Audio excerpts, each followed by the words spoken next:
네, 이번 시간에도 우리 키맵 리딩 교재에서 뒤쪽에 독해 문제를 좀 마무리하고요. 그리고 우리 오감 만족 파트 1 그 교재를 후반부에 같이 넘어가도록 하겠습니다.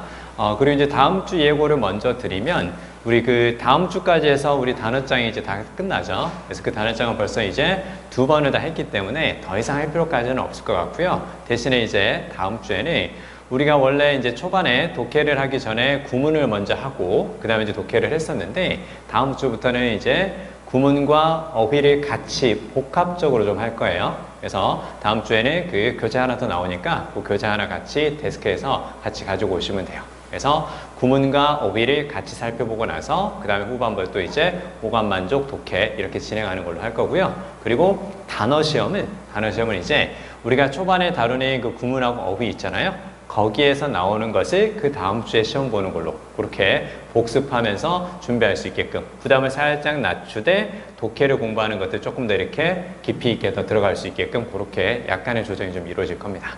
아시겠죠? 자, 그렇게 알고 준비해 주시면 돼요.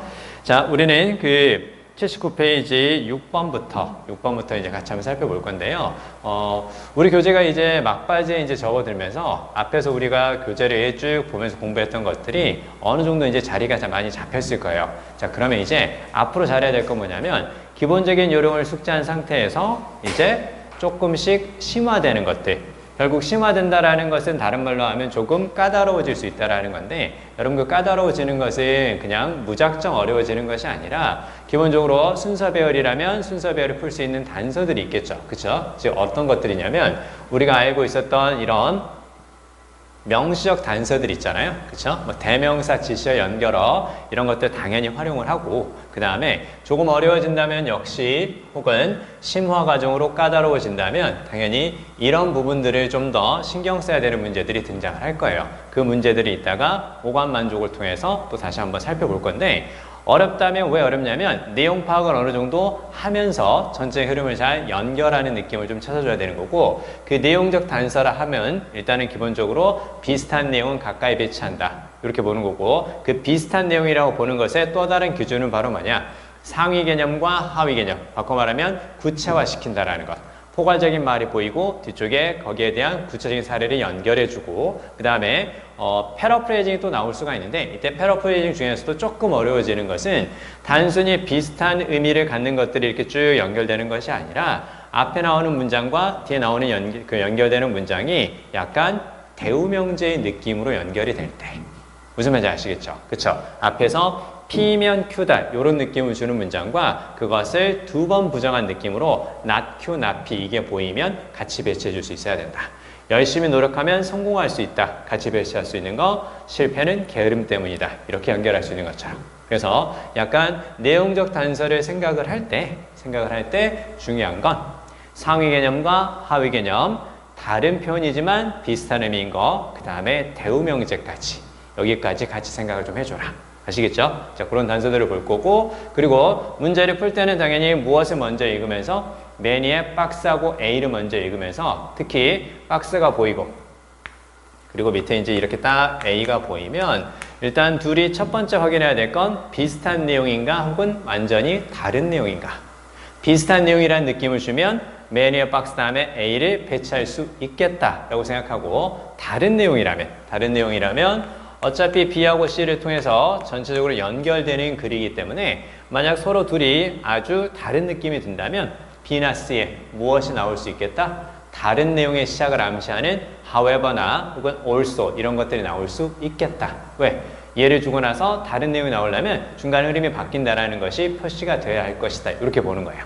자, 그리고 A의 끝부분에 나오는 내용을 잘 읽으면서 A의 끝부분과 관련된 게 B나 C에 보이면 그러면 A 다음에 붙이면 되는 거고 그렇지 않으면 A가 맨 마지막이다. 즉 무엇에 주의한다? 바로 결론의 성격이 강한 것이 무엇인가 이것도 주의한다. 생각나시죠? 그렇죠? 그래서 A, B, C 중에서 결론의 성격이 강한 것은 주변의 내용을 종합하거나 아니면 주변의 내용과 아예 동떨어진 것이 결론이 될 수 있겠다. 특히 주변의 내용과 동떨어지는 것 A나 B나 C나 끝부분을 다 주의해서 보면서 주변의 것과 아예 연결이 안 되는 게 보인다. 그럼 걔를 맨 마지막에 잡고 시작한다. 아시겠죠? 자, 그거 보시고 그 다음에 이제 그 구성을 이제 우리가 생각해 볼 때는 어떤 경우냐면 쭉 읽었는데 전체적으로 한 가지 소재를 자세히 다룬 것 같다. 그럼 보통 한 가지 소재를 자세히 다룰 경우에는 상위 개념, 그 다음에 하위 개념, 그리고 변형 상위 개념 이런 식의 구성이 될 것이다. 그리고 두 개를 가지고 비교 대조한다면 첫 번째 해당되는 것을 먼저 언급하고 두 번째 해당되는 것이 나중에 언급될 것이다. 이렇게 생각을 해보자라는 거죠. 그쵸? 자, 그리고요. 자, 마지막으로 이제 컨텍스트 클루를 통해서 좀 더 내용적인 단서를 잡아갈 수가 있는데 이런 식의 컨텍스트 클루는 뭐가 있었냐면 시점을 가리키는 말들 now나 today가 보이면 시점의 변화를 암시하는 거고 시점의 변화는 곧 무엇과 관련이 있다? 내용의 변화와 관련이 있겠다. 이렇게 이제 보는 거죠. 그죠? 자, 그리고 여기 나오는 so라든가 but 그리고 also를 통해서 연결을 통한 흐름 정도는 볼 수 있겠죠. 얘는 앞쪽과 같은 맥락으로 연결이 될 때, 약간 바뀔 때, 그 다음에 같은 성격, 같은 소재면서 내용이 달라지는 추가되는 부분이 보일 때, 그 다음에 얘는 언제 쓸 수 있을까요? 원래 similarly는 어떤 뜻이니까? 마찬가지로 그 뜻이니까 앞쪽과 무엇은 바뀌지만 주인공은 바뀌지만 내용이 동일할 때. 자, A는 영어 공부한다. 마찬가지로 B도 영어 공부한다. 이렇게 쓸 수 있다는 거죠. 그쵸? 이런 느낌들을 잘 잡고 연결어도 활용을 해주고 밑에 이렇게 보이는 것들 우리가 한번 다 언급을 했기 때문에 기억나시죠? 그쵸? 그러니까 항상 내가 잘 활용할 수 있는 것들을 잘 활용할 수 있게끔 조금씩 계속 리마인드를 시키는 거예요. 이렇게 비슷한 내용이 나왔을 때는 뭐야 또 똑같은 소리야? 새로운 게 없군 이렇게 생각하지 말고 새로운 걸 찾을 때는 우리의 맛이라든가 그 다음에 우리의 의류라든가 이런 쇼핑 같은 것은 새로운 걸 찾지만 학습은 항상 익숙하게 만들고 그래서 내가 컨디션이 조금 안 좋고 시험에 대한 부담이 있어도 상관없이 잘 풀어갈 수 있게끔 익숙함을 절대 학습에서 단조로움과 반복이라고 생각하지 않아주시는 게 제일 좋아요. 익숙함을 통해서 그걸 확실하게 내 걸로 만든다. 그래서 수능 때 한 번에 읽고 답을 찾아갈 수 있게끔. 자, 얘네들이 보이면 최소한 몇 번째 이야기? 두 번째 이야기가 되겠죠? 그쵸? 그 다음에 얘도 마찬가지 느낌이죠. 왜? 얘는 뭔가 처음 언급할 때, 그 다음에 두 번째 언급할 때, 그리고 some과 others가 보인다라는 것은 어떤 느낌인 거야? 일부는 뭐뭐하고 다른 것들은 뭐뭐한다. 이렇게 얘기한다라는 건 서로 둘이 약간 다른 내용이라는 걸 볼 수 있겠죠. 그쵸? others가 보인다. 가령 B에 others가 보인다. 그러면 앞쪽에서는 others하고 약간 다른 느낌을 주는 것이 앞쪽에 존재하지 않을까? 이렇게 생각해보자라는 거야. 이게 어디에 들어가도 문장 삽입에 나와도 그렇게 볼 수 있다라는 거야. 됐죠? 자, 그리고 여기 보면 패러독스하고 아이러니 같은 것들이 이제 보이는데 얘네들은 성격이 다른 두 가지가 언급된다라는 뜻이겠죠? 그쵸? 그리고 이제 비교급이 보이면 특히 저기 나오는 비교급은 우리가 모의고사에서 아주 많이 활용되는 단서니까 꼭 기억해야 될 게 이것도 역시 몇 번째 이야기? 두 번째 이야기를 말해 쓸 수 있는 거죠. 즉 우리가 여기 말하는 이런 단서들은 대부분 첫 번째가 아니라 두 번째를 암시하는 표현들이라는 것을 잘 기억해 두시고 두 번째라는 느낌이 든다면 바로 앞쪽에 다른 첫 번째가 나와야 되지 않을까 이런 생각들을 늘 하고 가는 거예요. 아시겠어요? 예를 들어서 more impressive 이렇게 딱 나온다. 그럼 더 인상적인 그 말이지. 그럼 앞쪽에도 어떤 거? 약간의 감동을 주거나 그 다음에 약간의 충격을 주는 놀라움을 주는 내용이 앞에 등장하지 않을까 이렇게 생각해 보는 거죠. 그쵸? 자, 그럼 하나 더 해볼까요? More impressive communication. 그럼 어떤 뜻이니? More impressive communication 하면 더 인상적인 의사소통이지. 그치? 그럼 앞쪽에도 뭐가 나올 거다? communication과 관련된 게 나올 것이다. 이렇게 볼 수 있겠지. 그치? 자, 그리고, 자, interestingly는 뭐, 흥미로운 것을 이렇게 해석할 수 있는데, 흥미롭다라고 이야기를 할 때는 앞쪽과 같은 맥락이면서 흥미롭게 이야기하는 경우보다는 앞쪽과 약간 달라질 때 쓰는 거란다. 이렇게 이제 볼 수 있어요. 그쵸? 자, 그 다음에 즉, 얘는 but이라든가 however의 느낌으로 조금 쓰인다라는 것도 같이 기억할 수 있어야 돼요. 자, 그리고 얘가 보이면 당연히 answer가 나올 수 있겠죠? 그리고 또 한 가지 중요한 건 이 question이라는 것은 그냥 단순히 물음표만 있을 때 이렇게 생각하지 말고 물음표는 없어도 중간에 의문사가 보이면 중간에 where가 보인다. 그럼 뒤쪽에 장소에 관한 내용이 붙일 수 있겠다. 중간에 when이 보인다. 그러면 시점이 나올 거다. 중간에 why가 보인다. 그러면 거기에 대한 이유가 제시될 것이다. 이렇게 지문 중간에, 문장 중간에 의문사가 보이면 거기에 관련된 답변이 뒤에 나올 수 있겠다. 무조건 무엇만? question mark가 있는 의문문 자체만 생각하지는 말아달라. 그리고 의문문이지만 형태는 의문문이지만 그냥 의문사에 대한 답변을 구하는 것이 아니라 강조하는 의미를 쓸 수도 있겠다. 누가 그런 일을 할까요?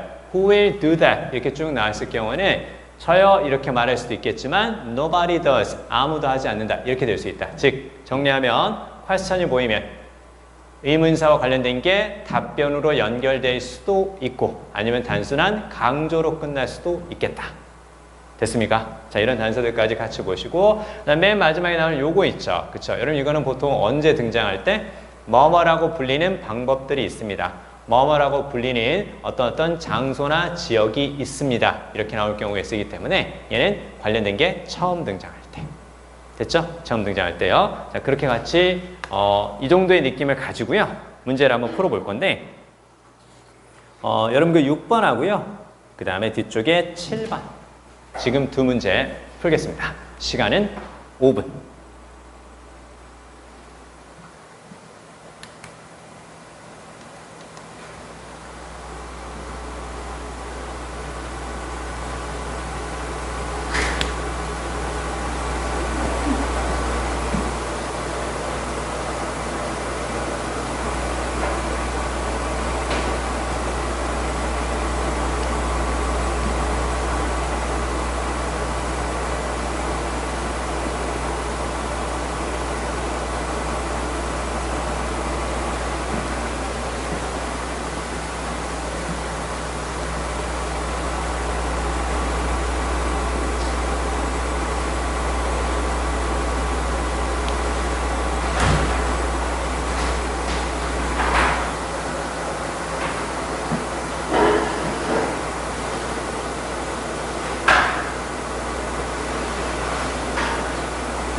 약간 좀 깜짝깜짝 놀라나요?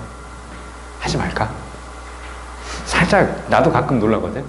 나도 가끔 설명해야지. 약간 이런 나도 약간 이런 느낌들이 있기는 한데 우리 한번 같이 한번 봅시다. 일단 자 지금 그 6번하고 7번에 한 번에 딱 답이 나왔다면 우리 지금까지 공부 잘 해온 거예요. 잘 해온 거고 거기에서 조금만 더 이제 업그레이드 시킨다고 생각해 주시면 딱 좋아요. 자 일단 6번의 답은 5번이죠. 그쵸? 6번의 답은 5번이고 그 다음에 이제 뒤쪽에 7번의 답은 몇 번? 2번이 되겠죠. 자, 같이 한번 생각해 볼게요. 어렵지 않으니까 중요한 포인트들을 좀 더 말씀을 더 드리도록 하겠습니다. 자, 일단 여기 보면 영화는 말해줄 수 있다. 무엇이라고? support는 이제 지원하다, 지지하다, 혹은 옹호하다, 변호하다라는 뜻도 돼요. 됐죠? 옹호하다, 변호하다라는 뜻도 됩니다. 즉, 요건 뒷받침하다라는 뜻도 되고 옹호하다, 변호하다라는 뜻이니까 뭐 defend라든가 무엇과도 advocate하고도 좀 비슷하다. 이렇게 같이 한번 적어주세요. 그 다음에 여기에서 그 주류 문화라고 나오죠. 그쵸? 요걸 주류 문화라고 생각을 좀 해주세요. 그 지배적인 이렇게만 생각하지 말고 어떤 것을 지배한다라는 것은 그것이 주류다. 이렇게 알아두시면 더 좋아요. 그래서 요걸 이렇게도 얘기 많이 합니다. 지배적인 문화 아니면 주류. 이게 딱 주류가 되겠죠. 이게 뭔가의 흐름인 거고 이게 메인이 바로 주요한 그 뜻이니까 주류의 그 뜻으로도 같이 기억해 주세요. 주류 문화를 메인스트림 컬처 이렇게 얘기하니까 자 그러면 영화는 그 지배적인 즉 주류 문화를 뒷받침하거나 혹은 옹호한다고 즉 영화 속에 나오는 내용을 그 당시의 지배적인 문화를 반영한 거라고 됐어요. 자 그리고 and to serve as a means 그리고 방법으로서의 역할을 한다고 무엇을? its reproduction 이렇게 쭉 보이는데요. 여기서 it는 당연히 앞에 나오는 무엇? 주류 문화의 소유격이라는 거 볼 수가 있겠죠. 자, 그래서 reproduction은 여기서는 재생 이렇게 보면 되고요. overtime은 이제 시간이 지나면서 됐죠? 자 그러면 여기에서 영화는 자, 주류 문화를 뒷받침하며 그리고 그 주류 문화의 재생을 위한 방법으로서의 역할을 한다고 합니다. 그럼 결국은 지금 맨 위에 박스에서 우리가 파악할 수 있는 것은 영화는 지금 주류 문화와 관련이 있다 요 얘기인 거죠. 그쵸? 자, 그러고 나서 이제 딱 A를 살펴보니까 A에서는 그 나쁜 짓을 하는 사람들은 보통 벌을 받고 그 다음에 사랑하는 커플은 거의 서로를 발견합니다. 항상 서로를 발견합니다. 무엇에도 불구하고 장애물과 어려움에도 불구하고 그쵸? 그 다음에 they encounter는 만나다 그 뜻이 되는 거고 path는 길이죠. 참고로 여기 2에만 딱 이렇게 동그라미 쳐볼까요? to는 명사 앞에 쓰였으며 어디로 가는 그 뜻이기 때문에 여기서는 뒤쪽에 true love로 향하는 그렇게만 보시면 딱 좋아요. 즉 진정한 사랑으로 향하는 길에서 그들이 만나는 장애물과 어려움에도 불구하고 서로를 항상 찾게 됩니다. 이렇게 나오죠. 그쵸? 그러면 여기까지 쭉 읽어보니까 뭔가 구체적인 거라는 거 볼 수가 있죠? 구체적인 걸 볼 수 있고 자 그리고 the way we wish the world to be 이렇게 딱 보이죠? 자 그러면 그대로 볼까요? wish 목적어 투부정사죠. 그쵸? wish 목적어 투부정사니까 이건 want 목적어 투부정사하고 같은 거다. 라고 생각하시면 돼요. 그래서 뭐뭐가 뭐뭐하기를 바라다 이렇게 딱 되는 거고 이게 주어져. 그쵸? 자 그러면 우리가 세상이 되기를 바라는 방식은 방식입니다. way하고 how는 같은 말이니까 어떻게 이렇게만 생각하지 말고 우리가 세상이 이렇게 되기를 바라는 way는 how 방식 똑같은 way라고 생각하시면 딱 좋아요. 우리가 세상이 되기를 바라는 방식이 영화 속에서 세상이 바로 결국 여기 딱 보이시죠? winds up ing 이렇게 봅니다. winds up ing, end up ing하고 비슷하게 결국 뭐뭐 하게 되다. 딱 적어보세요. 결국 뭐뭐 하게 되다. 자 그러면 우리가 세상이 되기를 바라는 방식이 영화 속에서 세상이 결국 되는 방식입니다. 세상이 결국 되는 방식입니다. 자 그리고 중간에 more often than not 이렇게 쭉 보이는데요. 얘는 more와 뒤쪽에 than not을 가로로 묶어주세요. 그러면 그냥 often과 같은 말이라고 생각하면 되겠습니다. 됐죠? 그러니까 그렇게 쓰면 될 것을 왜 이렇게 복잡하게 쓰는지 나도 모르겠어요. 그쵸? 그냥 굳이 more often than not 안 하는 것보다는 더 자주 이렇게 복잡하게 얘기하는데 그냥 자주. 그러니까 좀 특이한 사람들이 좀 있어요. 그쵸? 미국 사람들 중에. 자, 아무튼. 자, 어찌됐건. 자, 그러면. 자, 결국은 우리가 바라는 그 세상이 영화 속에서도 그대로 나타납니다. 그쵸? 의심할 여지 없이, 당연히. 자, it is this utopian aspect of movies. 자, 일단 여기서는 it is하고 that만 이렇게 딱 표시 한번 해볼까요? it is that 강조 구문이라는 거 보이시죠? it is that 강조 구문. 자, 그러면 당연히 이러한 유토피아적인 면입니다. 영화의. 그쵸? 어떤 것? 우리가 왜 영화를 즐기는지를 account for 해주는 유토피아적인 면입니다. 이렇게 보이죠? account for 별표 해주세요. 거의 이 뜻으로 지배적으로 많이 나옵니다. 거의 이 뜻으로 해서 explain, 설명하다는 뜻으로 거의 나옵니다. account for 그대로 알아두시고 물론 차지하다는 뜻도 있기는 하지만 설명하다는 뜻을 잘 기억해 주시고 그래서 account가 명사로 쓰여서 어떤 의미로도 설명이라든가 혹은 이야기의 뜻으로도 쓰입니다. 자, 그리고 또 한 가지. 자, 결국 account는 어디에서 나왔을까요? count에서 나왔죠. 원래 count는 근데 동사로 쓰이면 세다라는 뜻도 있지만 어떤 뜻도 있어요? 그렇죠. 중요하다는 뜻도 있죠. 따라서 count가 중요하다는 뜻이 있기 때문에 account는 명사를 쓰였을 때 어떤 의미? 바로 중요성이라는 뜻으로 쓰였다라는 거 잘 기억해 주시고 다시 한번 기억을 좀 점검해 주세요. 그래서 요렇게 한번 수능에 빈칸 추론 문제로 한번 나온 적이 있죠. 그래서 of little account 이렇게 나오면 중요하지 않은. 됐죠? 역시 account가 중요성이라는 뜻이 난다. 그래서 전체적으로 of little account는 어떤 뜻으로 중요하지 않은 unimportant의 의미로도 같이 기억할 수 있어야 된다. 알겠죠? 자, 그러면 일단은 쭉 보면 일단 한 가지 우리가 여기서 발견할 수 있는 것은 A의 지금 초반에 나오는 부분은 뭔가 구체적인 사례일 가능성이 상당히 크다. 바꿔 말하면 이 구체적인 내용을 포괄할 수 있는 말을 앞에서 찾아간다.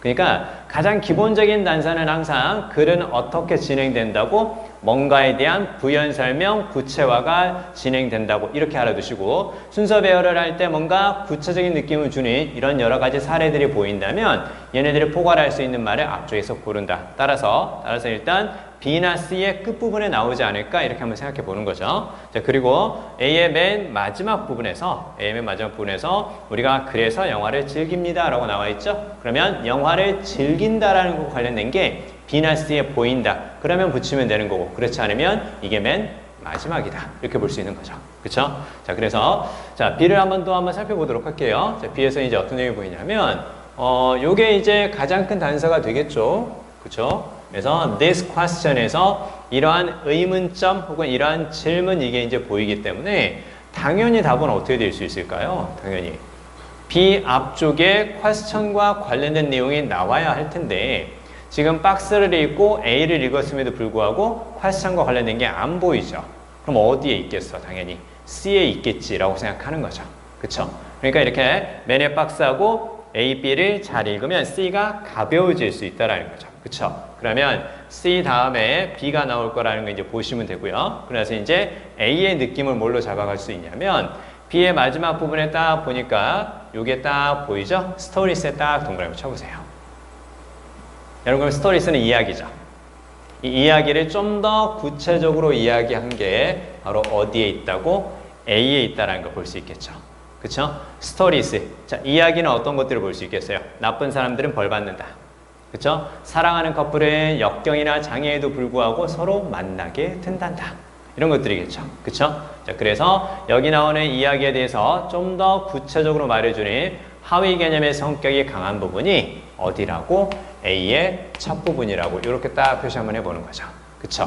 그래서 상위 개념과 하위 개념으로 B하고 A가 연결이 된다는 것까지 볼 수 있으니까 답은 CBA가 답이 될 것이고 그리고 우리는 이제 C에서 B의 첫 부분에 나왔던 this question과 관련된 게 있는지만 살펴보면 되는데 자, C의 첫 부분에 보니까 자, 왜 즐길까요? 라고 이렇게 물어본다라는 거죠. 그쵸? Y가 바로 보이죠? 그쵸? Y가 바로 보이고요.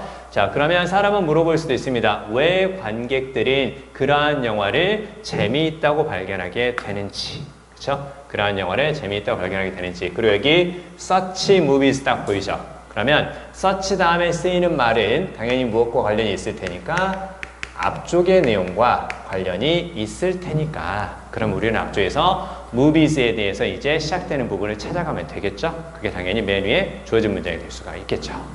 그쵸? 자, 그래서 C, B, A가 답이 된단다. 여기까지 뭐 충분히 볼 수 있을 것 같습니다. 밑에 쭉 보면 directive는 지침 혹은 지시 이렇게 보면 되고요. 그 다음에 여기 나오는 prescription 있죠. 역시 prescription도 처방전이란 말에서 여러분 그 처방전이라는 것은 이렇게 약을 받아서 드시면 됩니다라고 정해주는 거죠. 그렇죠? 정해주는 거니까 규정이라고 보면 되고 여러분 그 규정이란 뜻으로는 또 한 단어 이렇게 쓰이는 거 최근에 많이 나오니까 얘도 다시 한번 기억을 좀 되새겨 주세요. regulation까지만 적어주세요. 뭐 답은 충분히 볼 수가 있겠죠? 그쵸? 그러면 우리 이제 뒤쪽으로 가서 7번도 가볍게 말씀드리고 8번하고 9번 또 한번 풀어볼게요. 7번은 맨 처음에 B가 나온다라는 감을 잡느냐 이게 문제의 포인트고요. 생각보다 쉽게 A하고 C의 단수도 잡을 수가 있거든요. 자, 일단 7번은 지금 맨 위에 주어진 문장을 살펴보면 쿤이 주장하는 것은 전통적으로 이렇게 시작을 합니다. The primary goal of the historians of science was to clarify and deepen an understanding of the contemporary scientific method of concepts by displaying their evolution 이렇게 딱 보이죠.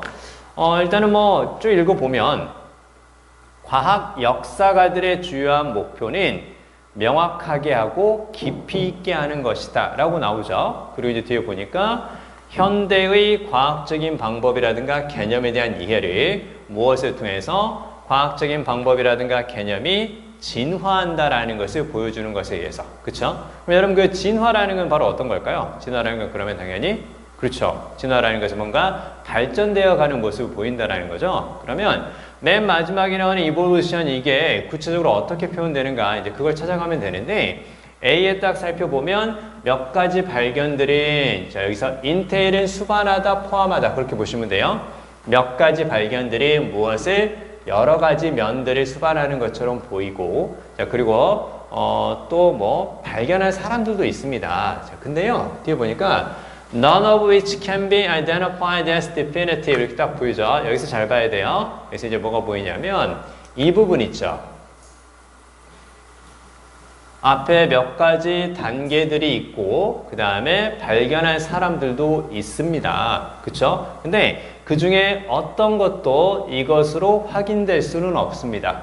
identify는 확인하다, 식별하다 이렇게 보면 되거든요. 잘 들어. 자, 분명히 맨 위에 박스에서 무슨 얘기를 한 거야? 과학적인 방법이라든가 개념들이 진화하는 것을 보여줘야 된다고 했었죠. 그러면 진화는 다른 말로 하면 발전이 될 것이고 긍정적인 뉘앙스죠.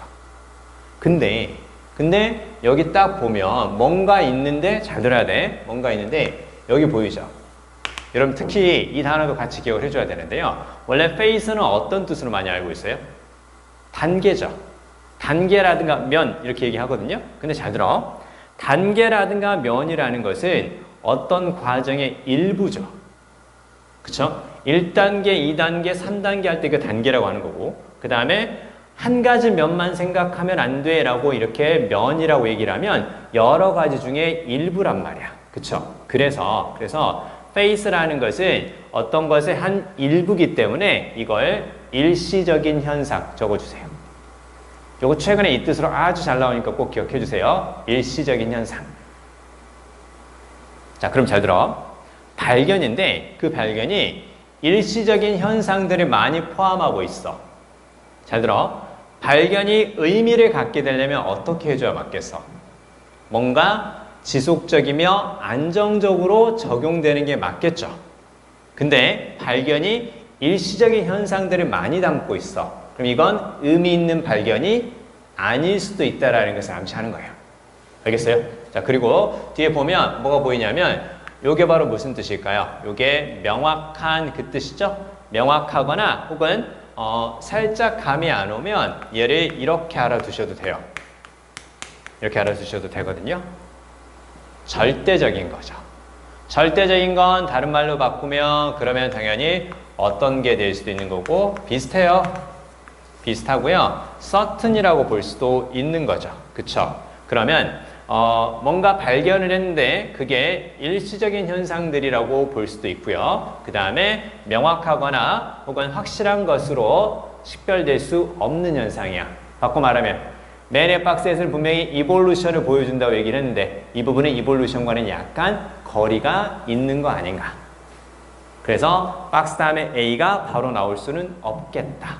바꿔 말하면 박스하고 A가 서로 약간 다른 느낌이기 때문에 중간에 B나 C에서 뭔가 다른 부분의 시작을 알리는 표현들이 있을 수 있겠다. 이렇게 생각해 보는 거야. 알겠어요?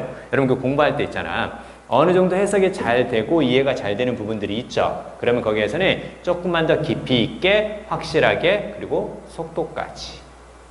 아시겠죠? 자, 그렇게 이제 보면 되는데 자, 그리고 이제 맨 마지막에 딱 보니까 이제 어떤 게 보이냐면 게다가 과거의 발견과 발견한 사람들에 대한 평가를 현재 기준으로 하는데, 자, 그건 이제 뭐가 보이냐면요.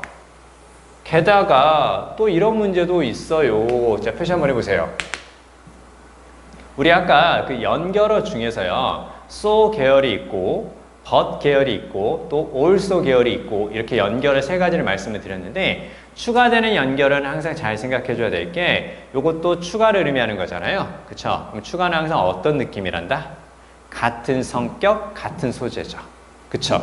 앞쪽에 부정적인 내용 역시 부정적인 내용이 연결된다는 걸 볼 수가 있겠죠. 뭔가 발견을 했는데 그걸 그 당시의 기준으로 보는 것이 아니라 현재의 기준으로 보고 평가하는 것은 우리가 그 당시에 얼마나 중요했는지를 알지 못하게 한다. 발견과 관련된 부정적인 내용들을 제시를 하면서 맨 위에 주어진 문장에서 언급된 맨 마지막에 이볼루션과는 약간의 거리가 있겠구나. 그 정도만 잘 파악해 주시고, 자, B를 봅니다. 자, this entail을 쭉 보이죠? 자, 그러면 자, 이건 잘 들어야 돼요. 자, 이건 뭘 수반하냐면 여기서 relate는 관련 짓는다 이렇게만 생각하지 말고 이야기하다라는 뜻으로도 쓰여요. 알겠어요? 이야기하다라는 뜻으로도 쓰입니다. 여기는 그렇게 봐도 되는 거니까 이렇게 딱 적어주세요. relate가 tell이라든가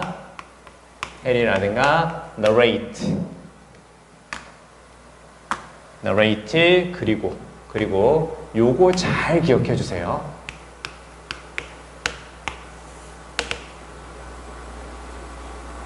어머나 젠장.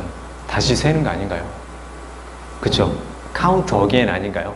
그러면 안 돼. 그렇게 생각하면 우리는 아직도 고1인가 봐. 알겠죠? 여러분 그 내일 모레 성인 아닌가요? 그쵸? 내일 모레 대학생 되실 거죠? 그쵸? 그러니까 recount도 이제 어떻게? 이야기하다는 뜻으로 같이 기억한다. 됐죠? 자, 그럼 보세요. 자, 이건 이제 이야기하는 것을 포함하는데요. 자, 어떤 이야기일까요? 여기 쫙 가로로 묶어보세요. Progressive accumulation. 발전적인 축적. 그 말이죠? 이게 뭘까요? 발전되는 것이 계속 이렇게 쌓아진다는 뜻이죠. 이걸 한 단어로 바꾸면 evolution이라고 볼 수 있는 거죠.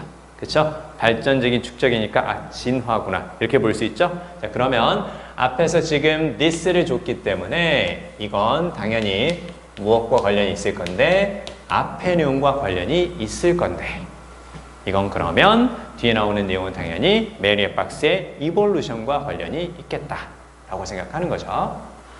자, 그리고요, 그 두 번째 문장에서 that which가 보이는데 요건 which는 관계대명사죠. 관계대명사 앞에 있는 말을 보통 우리가 선행사라고 하잖아요. 그러면 that which는 선행사 플러스 관계대명사니까 that which가 보이면 what으로 생각해 주세요. 됐네요. 근데 아까 박스를 읽고 A를 읽었을 때 뭔가 서로 다른 내용이 보였으니까 그래서 지금 뭐가 보이는 거예요? 됐죠?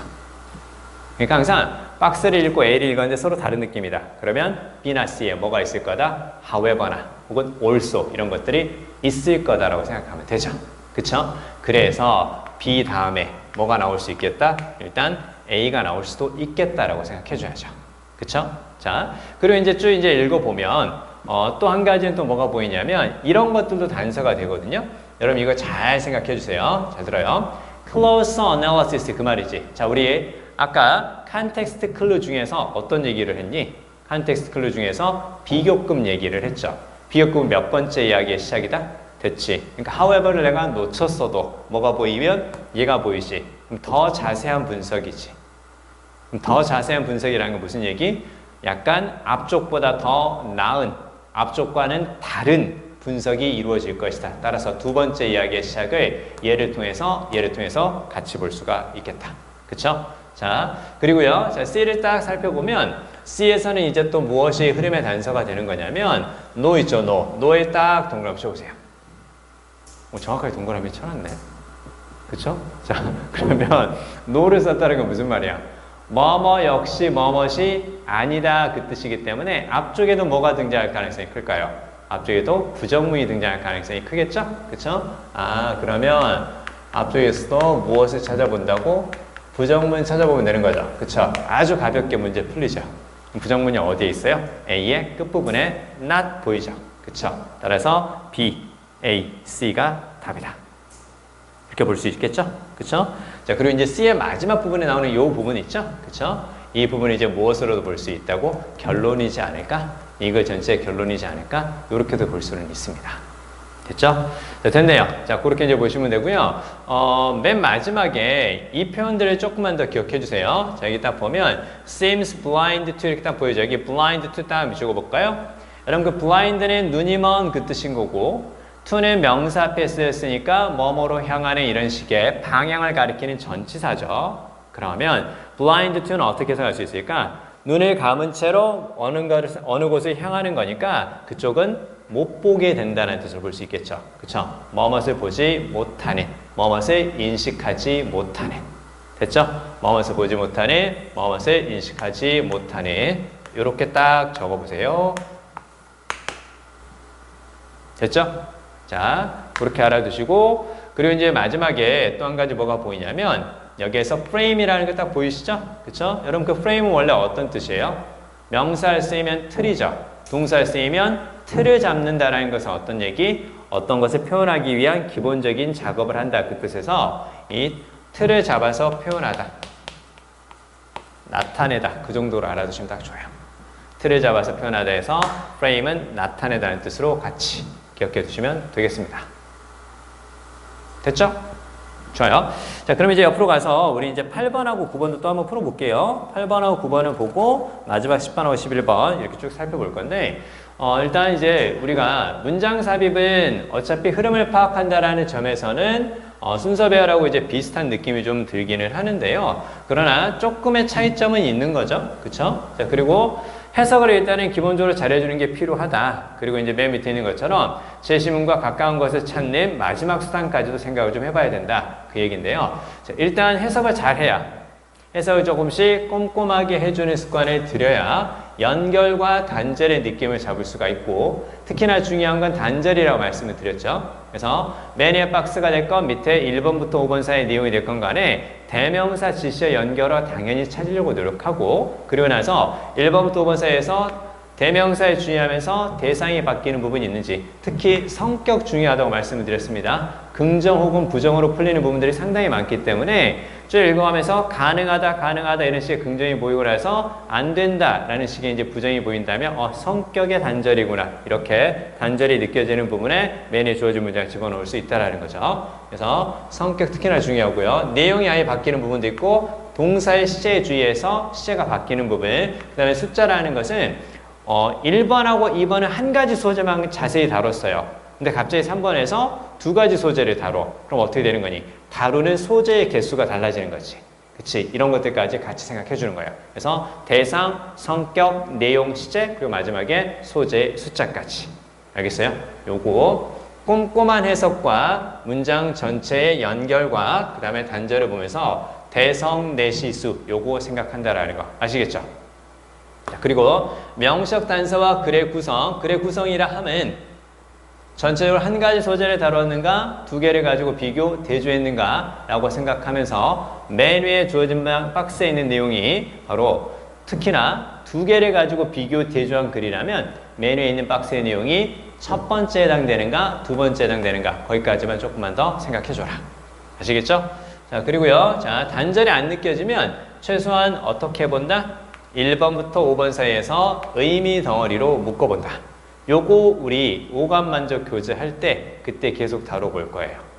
그러니까 이렇게까지 해서 잘 안 풀리는 문제들이 생기면 최소한 1번부터 5번 사이에서 한 묶음이라고 생각하는 것들을 묶어본다. 그건 상위 개념과 하위 개념이 기본적인 묶음인 거고 그 다음에 다른 표현이지만 같은 의미인 거 패러프레이징 역시 또 기본적인 묶음이다. 이런 것들을 같이 한번 해볼 거예요.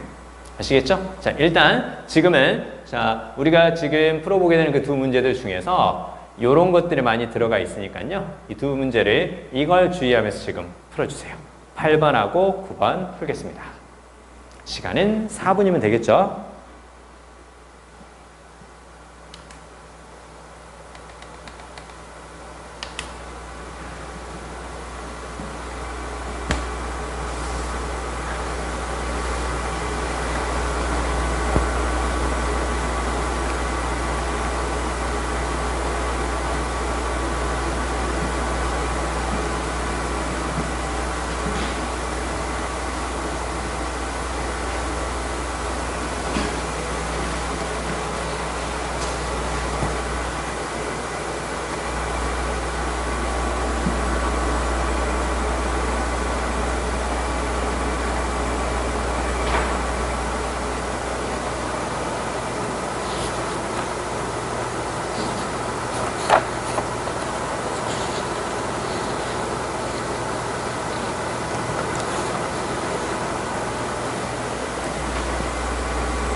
살짝 어려운가요?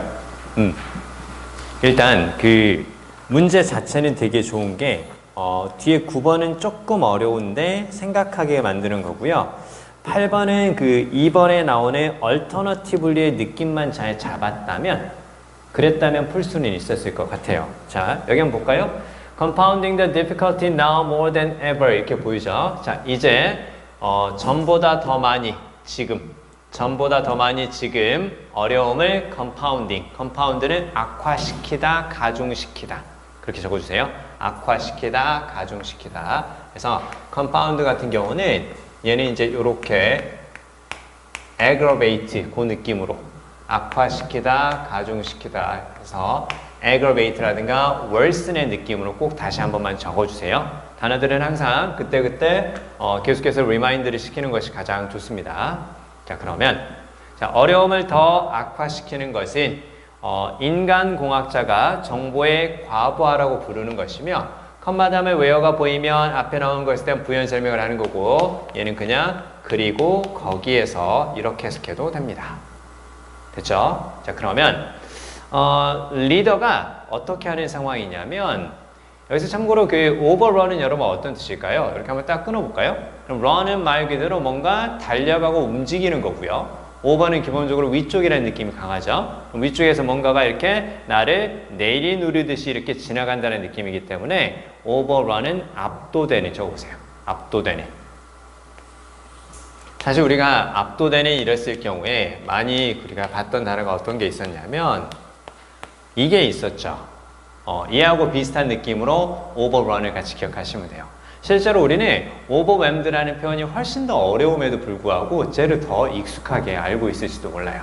그래서 overrun도 비슷한 느낌으로 보시면 되고요. 그리고 이제 여기에서는 input 딱 보이죠, 여러분? 여기서 input은 어떤 뜻일까요? 당연히 어떤 뜻이겠니? 안쪽으로 투입되는 거죠. 그쵸? 그럼 누구에게? 리더에게 들어오는 거니까 인풋이 투입이란 뜻으로만, 입력이란 뜻으로만 기억하지 말고 얘가 정보란 뜻이 있고 어드바이스의 뜻이 있다는 걸 같이 기억해야 돼. 그래서 여기서는 인포메이션이라고 딱 보는 거죠. 아, 그렇겠지. 정보에 과부하니까 무엇에 압도되겠어? 당연히 정보에 압도되겠죠. 그쵸? 자, 그러면 이 정보가 이제 무엇을 통해서 나타나는 거냐면 비아가 이제 무엇을 통해서 그 뜻이니까 이메일을 통해서 그 다음에 회의라든가 전화 통화를 통해서 리더에게 엄청나게 많은 정보가 들어오는 정보의 과부하 현상이 이제 발생하게 됩니다. 자, 그리고 이제 밑에 보면 that은 앞에 나오는 당연히 무엇을 정보의 과부하 요거 있죠? 그쵸? 자, 정보의 과부하까지 너무 멀리 갔고요. 어차피 비슷한 말이니까 앞에 나오는 input 있죠? input을 수식하는 것으로 보시면 되겠죠. 그러면 그 정보가 리더의 사고를 혼란스럽게 하고 그리고 리더의 사고를 주의를 다른 곳으로 돌리는 이런 상황인 거죠. 자, 그러면 일단 메뉴 박스에서 우리가 파악할 수 있는 것은 정보의 과부하 현상이다. 얘가 들어갈 위치가 어딜까? 됐죠? 그러면 이제 1번부터 5번 사이에서 흐름의 단절을 찾는 건데 대상, 성격, 내용, 그 다음에 시제 이 부분들까지 그리고 마지막으로 숫자의 개념까지 한번 생각해 보자. 자, 그러면요. 자, 명확함이라는 것은 리더가 확보하기에 종종 어려운 것입니다. 현재에 관한 concern, 걱정이나 관심이 더 커 보인 겁니다. 무엇보다 잠재적으로 더 큰 걱정들보다. 이렇게 딱 수식하는 것으로 볼 수 있겠죠. 그러면 that lie farther away 이렇게 보이네요. lie는 놓여 있다. 그 다음에 멀리 그 뜻이기 때문에 이 부분은 당연히 무엇과 당연히 바로 이제 future하고 비슷한 의미를 볼 수 있겠죠. 그쵸? 앞으로 놓여 있는 거니까. 자, 그러면 미래에 대한 걱정보다 현재의 걱정이 더 커 보입니다. 그렇죠? 자, 그리고요. Some decisions by their nature present great complexity, whose many variables must come together a certain way for the leader to succeed. 이렇게 보이네요. 자, 그러면 이제 여기에서는 이제 어떤 느낌이 되는 거냐면 명확함이라는 것은 그 확보하기가 어렵습니다. 현재의 걱정이 더 크고요. 그 다음에 일부의 결정들이 커다란 복잡성을 제시하고 그리고 그 복잡성이 가지는 많은 변수들이 함께 모여서 특정한 방식으로 리더가 성공할 수 있도록 해줍니다. 이렇게 나오죠. 그쵸? 자, 그러면 일단 중요한 거 잘 봐. 명확함이라는 것은 확보하기가 어렵습니다라고 얘기했지. 잘 따라온다. 자, 그러면 명확함이라는 건 확보하기가 어렵다고? 근데 여기 딱 보니까 어떤 표현이 보이는 거야? 가치 판단 표현이 보이지. 잘 따라와. 오늘 제일 중요한 거야. 자, 가치 판단 플러스라든가 마이너스 이런 식의 판단을 내리면 그러면 이제 뒤쪽에 당연히 뭐가 제시될까? 나 김치 좋아해. 나 삼겹살 좋아해. 그렇게 끝내면 안 되겠지. 뒤에 어떤 내용이 나올 것 같아? 근거나 이유가 구체적으로 나올 가능성이 크겠죠. 그쵸? 이제 그게 이제 뒤쪽에 나올 거라고 생각해야 돼요. 가치 판단이 보이면 근거라든가 이유가 제시될 것이다. 무엇이 생략되고 because가 생략되고 요거 우리 들어본 적 있습니다. 적어주세요. 선생님 그 주어진 문장하고 밑에서 단절을 찾는 것까지는 알겠는데요. 근데요. 얘하고 얘는 어떻게 연결되는 거고 1번은 또 어떻게 연결이 되는 거죠? 요거 잘 따라와. 봐. 명확함이라는 건 리더가 확보하기가 어려운 겁니다. 라고 얘기했지. 그치? 그러면 어렵다라고 이야기를 하고 잘 들어. 어렵다라고 이야기를 하고 구체적으로 어떻게 어려운지에 대한 내용이 제시가 될 것이다. 즉 근거나 이유가 제시가 될 것이다. 근데 그 근거나 이유를 무엇으로 제시할 수 있다? because가 생략되고 나올 수 있다. 자 보세요. 자, 명확함이라는 것은 리더가 확보하기가 어렵습니다. 왜? 현재에 관한 걱정이 더 크기 때문에 그렇습니다. 현재에 대한 걱정이 크기 때문에 무엇보다 미래에 대한 걱정보다 현재에 대한 걱정이 크니까 현재만 생각해서 판단을 내립니다. 그래서 명확하지 않을 수 있습니다. 이해돼요? 자, 이 자리 있죠? 이 자리에 요렇게 딱 집어넣어 보세요. 이렇게 딱 집어넣어 보시고 그 다음에 잘 들어요. 자, 명확함이라는 것은 리더가 확보하기 어렵습니다. 왜냐하면 미래에 대한 것보다는 현재의 걱정이 더 크기 때문입니다. 현재에 대한 걱정이 크기 때문에 현재만 생각할 수 있으니까 그래서 장기적으로 못 보니까 그래서 명확함이라는 것은 어렵습니다. 그다음 두 번째, 몇 가지 결정들은 그 본질적으로 커다란 복잡성을 제시하기 때문입니다. 알겠어요? 자, 현재에 대한 걱정이 더 큽니다. 왜냐하면요, 몇 가지 결정들은 복잡하니까요. 현재에 대한 걱정이 큽니다. 걱정이 큽니다. 왜요? 결정이 복잡하니까요. 감 잡을 수 있겠냐? 자, 보세요. 현재에 대한 걱정이 더 커 보입니다. 어렵습니다. 어렵습니다. 어렵습니다. 잘 따라와. 어렵습니다. 어렵습니다. 현재에 대한 걱정이 큽니다. 왜냐하면 일부 결정들은 복잡하기 때문이죠. 일부 결정들은 복잡하기 때문이죠. 오늘 살짝 어렵죠? 적어주세요. 자, 1번 앞쪽에도 because가 생략이 된 거고 그 다음에 두 번째 문장 앞쪽에도 because가 생략된 걸로 생각하시고 읽어주세요. 그러면 여기에서 because가 생략된 걸 잘 잡잖아요. 그러면 이제 9번 문제에 대한 단서를 쉽게 잡아갈 수 있어요. 알겠어요? 잘 따라와. 어떤 거? 가치 판단이 보이면 그 다음에 무엇을 제시할 수 있다? because를 생략하고 근거나 이유가 제시될 수 있다. 자, 근데 여기서는 근거나 이유로 제시한 이 부분도 또 뭐가 들어가 있기 때문에 또 걱정이 커 보인다라는 가치 판단이 들어가 있기 때문에 또 여기에 대해서 걱정이 커 보이는 것은 이것 때문입니다 라고 또 다른 이유를 제시할 수가 있다. 알겠죠? 오늘 살짝 어려운데 이 부분 조금 주의해서 잘 따라와 주세요. 자, 그러면 지금 맨 위에 주어진 문장 여기서부터 해서 1번까지는 일단은 리더에게 명확함을 확보하기란 어렵습니다. 이러이러한 이유 때문에 그런 거죠 라고 이야기를 했고요. 자, 그리고 자, 뒤에 이제 2번을 살펴보면 2번에서는 그게 아니면 이렇게 나오죠. 상황이 바뀐다라는 거죠. 그게 아니면 적어보세요. 여러분 있잖아요. 같은 문제를 이렇게 푼다 하더라도요. 처음에 풀었을 때하고 나중에 풀었을 때는 깊이가 달라야 돼요. 그쵸? 가령 선생님이 이 문제를 여러분과 같이 1월 달에 풀었다고 생각해 보세요. 아니면 입시를 시작한 지, 즉 수능 문제를 풀어보기 시작한 지 얼마 안 됐을 때 이 문제를 풀었다고 생각해 보세요. 그러면 아주 간단하게 말씀을 드릴 거예요. 그러나 우리는 지금 이제 많이 해왔고 또 앞으로 더 잘할 수 있어야 되는 상황이기 때문에 지금 요맘때 기출을 풀 때는 깊이 있게 들어가야 돼요. 그렇지 않으면 기출을 바탕으로 해서 새롭게 출제되는 문제들에서 우리가 응용력을 갖기가 어려워질 수 있어요. 살짝 까다로워도 저렇게까지 해야 되나 이렇게 생각하지 말고 저렇게 보면 확실하겠구나 이렇게 생각을 조금만 바꿔주세요. 아시겠죠? 자, 그럼 여기 보세요. 어떤 얘기 나오냐면 그게 아니면 리더의 정보를 이렇게 딱 나오죠. 답 나온 거야 사실은. 왜? 앞에서 정보 얘기 있니? 걱정돼서 못하겠다는 얘기죠. 그쵸? 복잡해서 못하겠다는 얘기죠. 명확함이라는 거 걱정돼서 못하겠어요. 복잡해서 못하겠어요. 정보 있어요? 없어요? 없죠. 그쵸? 일단 기본적으로 뭐가? 소재도 바뀌었죠? 소재도 바뀌었고 내용도 바뀌었어요. 잘 들어. 앞에서 명확함 얘기 나왔지? 그치? 그리고 무슨 얘기 나왔어요? 그리고 걱정이 크다는 얘기 나왔고 그 다음에 결정 자체가 복잡하다는 얘기를 했죠. 아무리 봐도 무슨 얘기는 없어요? 정보에 관한 얘기는 아직 없어요. 그쵸? 자, 그리고 그게 아니면 리더의 정보가 어떻게 될 수 있다고? fragmentary, 딱 이쪽 보세요. fragmentary.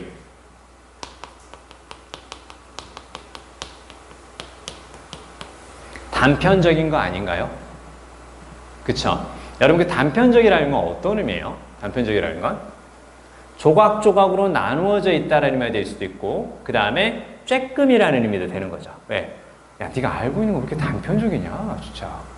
존내 근시안적인 새끼.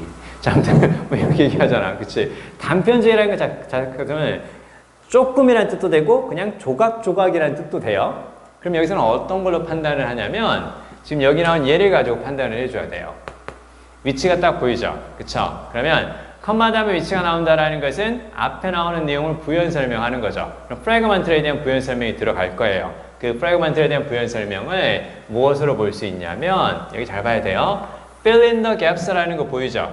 그러면 자, 어떤 상황인데 프래그먼트리한 상황인데 그걸 무엇으로? 바로 가정으로. 뒤에 assumption 보이죠? 가정으로 갭을 채워야 되는 상황이에요. 그럼 가정을 가지고 갭을 채워야 되는 상황이기 때문에 프래그먼트에는 갭이 발생한 상황이지. 그걸 채워야 되는 상황이니까. 갭은 바로 뭐가 되겠니? 뭔가를 채워야 되는 거니까 간격이라든가 격차라고만 생각하지 말고 공백이라고 봐야 돼요. 공백 혹은 빈 공간 적어주세요. 공백이라든가 빈 공간의 갭이라고 봐야 돼. 왜? 갭이 있으니까 거기 채운다 그랬잖아. 그치? 그럼 채워야 되려면 무엇이 생기는 상황이라고? 공백이나 빈 공간이 생기는 거야. 그러면 리더의 정보에 공백이 생기는 프래그먼트라는 상황이지. 그게 아니면 리더의 정보가 공백이 생겨서 채워야 되는 프래그먼트라는 상황이 되는 겁니다. 그러면 alternative를 쓰면서 앞쪽과 다른 상황 이야기를 했는데 그게 공백이 있는 상황이니까 이것과 반대되는 느낌은 너무나도 꽉 차서 공백이 없는 정보의 과부하가 일어나는 상황이다. 그렇게 해주면 맞는 거죠.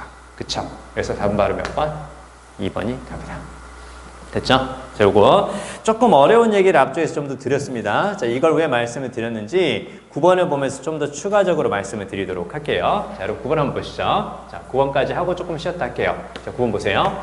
자, 그러나 International Politics니까 국제 정치 이렇게 보면 되고요. 그 다음에 field는 분야죠. 그쵸? 그러나 국제 정치 분야는 일단 예를 썼기 때문에 흐름이 조금 바뀔 수 있다는 거 어느 정도 생각하면서 접근을 하는 거고요.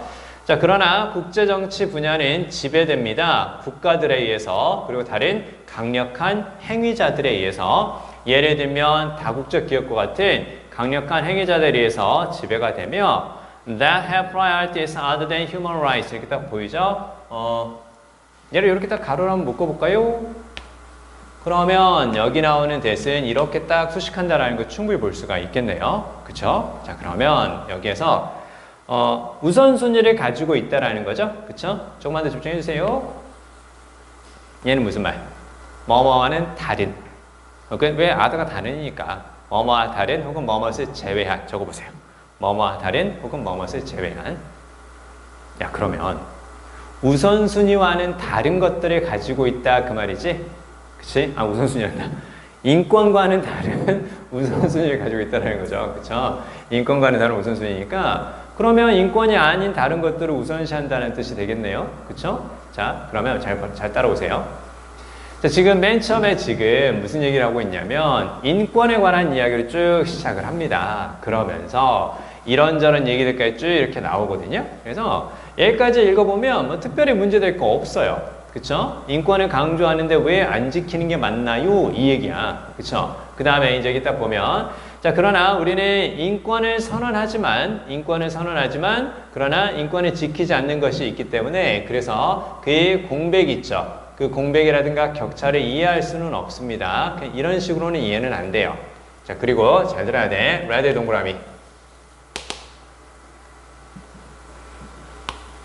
이미 이제 봤던 것들이기 때문에 이건 충분히 감 잡으실 수가 있겠죠. rather나 instead로 시작하면 대신에 뭐뭐다 라고 이렇게 이해하면 되고 앞쪽에는 뭐가 있을 것이다. 그쵸? 부정문이 있을 거라는 게 생각나죠. 그쵸? 그럼 부정문 다음에 rather까지는 이제 연결이 된단 말이에요. 그래서 1번하고 2번까지는 특별한 그 어려움이 없이 이제 연결되는 걸 볼 수가 있단 말이죠. 그쵸? 자, 그리고요. 자, 3번을 딱 보세요. 3번을 딱 보면 유엔은 도입을 했습니다. 뭘 도입을 한 거예요? 인권의 개념을 국제법과 정치에 도입을 했습니다.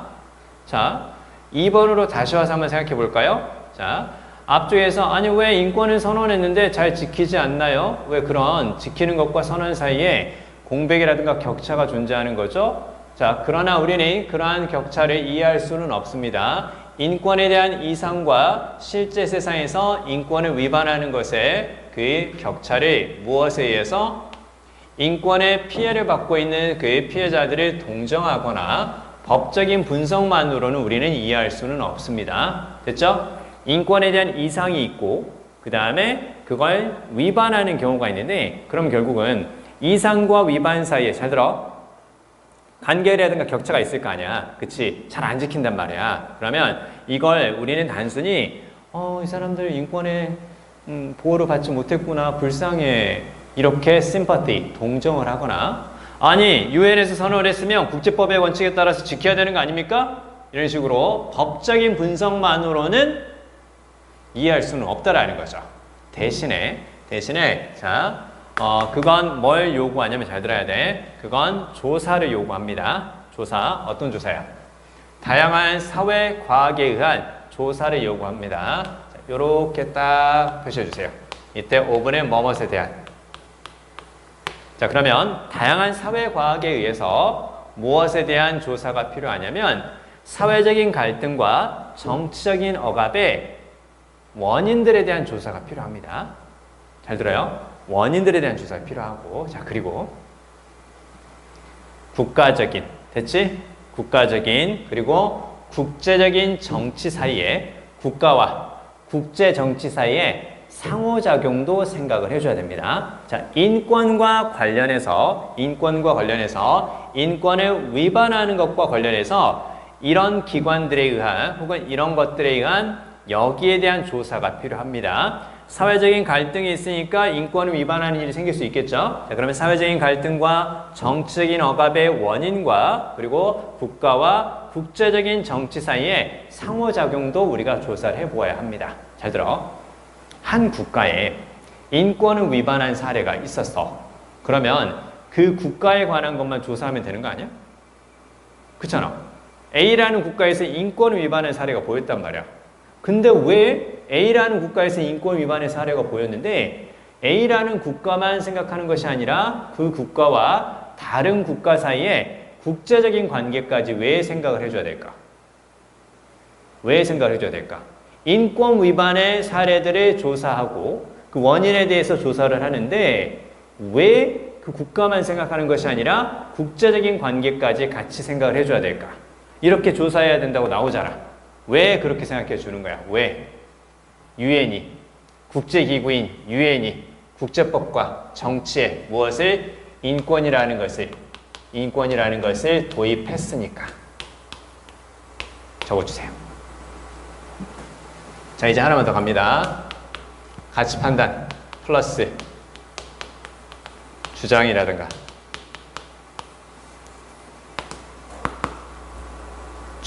요구가 보일 때도 거기에 대한 근거나 이유를 because를 생략하고 쓸 수 있단다. 요거 잘 따라와 주세요. 그러니까 여러분 그 전반적으로 해석은 어느 정도는 되셨죠? 그쵸? 그럼 해석이 됐을 때 이제 아까 그래서 선생님이 이거 우리 왜 하는지 알겠지? 오늘 어렵게 생각하면 안 된다. 왜 하는 거냐면 문제가 까다로워질 수 있어. 그러면 또 우리가 문제가 까다로워질 때 문장과 문장 사이의 관계를 우리가 소홀히 하잖아. 그럼 우리 또 어떻게 될 수 있니? 또 4번 아니면 5번이라 생각하고 찍을 거야. 정답 근처로 또 갈 거란 말이야. 그치? 공부는 지금부터가 제일 중요한 게 뭐냐면 어느 정도 큰 틀에서 문제를 접근하는 방법을 알았다면 이제 디테일에 강해져야 돼. 디테일에 강해져야지 정답 근처로 가서 확실히 이게 답이구나 이렇게 볼 줄 알게 된단 말이야. 알겠어요? 자, 그래서 요거 썼고요. 그래서 2번하고 3번은 일단은 연결이 되는 거고요. 자, 그리고 이제 여기 딱 보니까 주요한 특징입니다 라고 이야기를 했고요. 자, 여기 보면 인권을 proclaim, 선언하지만 잘 들어. 인권을 선언한다라는 건 어떤 얘기야? 인권을 지키겠다고 말하는 거죠. 인권을 선언하는 거니까. 그치? 인간은 이런 권리가 있습니다 라고 선언하고 나서 어쩌라고 그게 아니라 딱 선언하고 나서 지키겠다라는 거야. 인권을 존중해 주겠다라는 거고. 자, 그러나 뭐가 있는 거니? 여기 딱 밑줄.